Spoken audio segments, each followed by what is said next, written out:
It has been a remarkable 24 hours over at Trump TV. Last night, New York Times broke the news that in June, President Trump ordered his White House counsel, Don McGahn, to fire special counsel Robert Mueller, but then back down after McGahn refused and threatened to quit.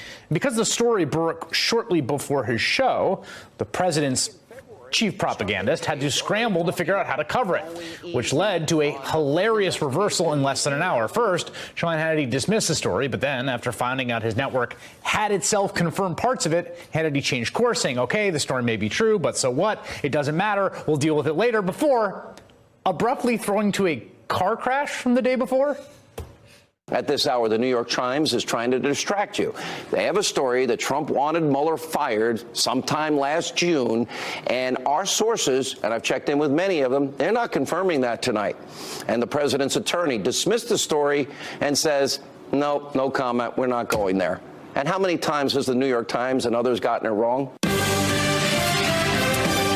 All right, so we have sources tonight just confirming to Ed Henry that, yeah, maybe Donald Trump wanted to fire the special counsel for conflict. Does he not have the right to raise those questions? You know, we'll deal with this tomorrow night. We have a shocking video of the day to bring you, by the way. This footage comes to us from Arizona. So that was last night. Then this morning, the host of the president's other favorite cable news show pointed to the president calling the story fake news and then told their viewers they shouldn't care about it. I love that. There's a big story that apparently the president of the United States last June wanted to fire Robert Mueller. The president says it's fake news. That happened last June. Do you know, it's something we have to tell you about because it is a headline in the New York Times. What do you think about that? Do you even care? Something you probably do care about is immigration. He said, you didn't learn anything new. Yeah, he says it's fake news, so let's move on to talk about something that you all care about. That's the wall, and that's keeping America safe. Let's get back to that wall. A couple hours after that, Trump TV went ahead and just proceeded to walk back its own reporting. Been told that the president never told McGahn to fire Mueller, and McGahn never threatened to quit over it. So, I mean, there is, you know, obviously some competing stories here. Joining me now, former Breitbart News spokesman and newly minted Democrat Kurt Bardella, who's undergone quite the political evolution. What do you make of that when you watch that?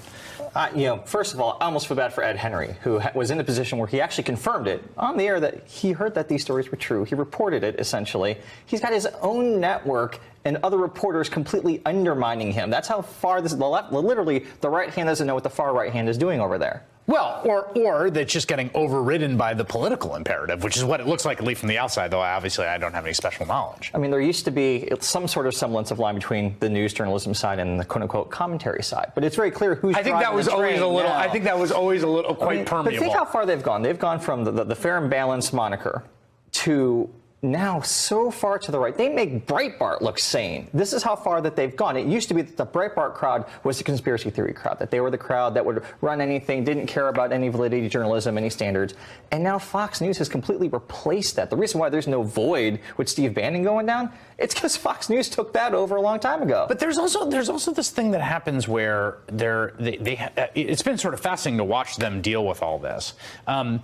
There is an entire kind of universe that is being created over there, and not just there in Breitbart and other parts of the sort of allied media, that has this kind of impermeability to the outside world. And I'm just wondering, as someone who's used to operate in that universe, how does that operate on the people who actually work in Republican politics? Well, I think one of the big things that's changed is, again, before there was at least some semblance of some part of the fact being told on Fox News. That there was a legitimate discussion about whether it's public policy, whether it's immigration, whether it's issues that Republicans by and large care about, talk about, think about all day.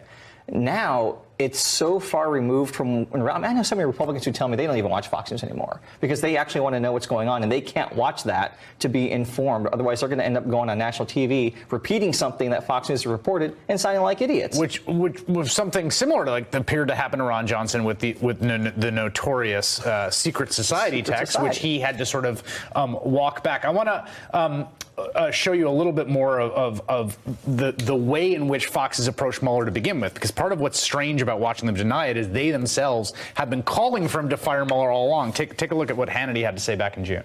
Mueller needs to, I'm sorry, he needs to be removed. According to Greg, Comey and Mueller's relationship may violate, in fact, 2 federal laws. This is beyond now ridiculous, and another reason why this special counsel, Mueller, needs to be shut down immediately. The acting attorney general who appointed Mueller should fire him because he has a glaring conflict of interest. Special counsel Mueller's investigation mission creep I've been telling you about. Well, it's now turned into an out-of-control, what is a political witch hunt.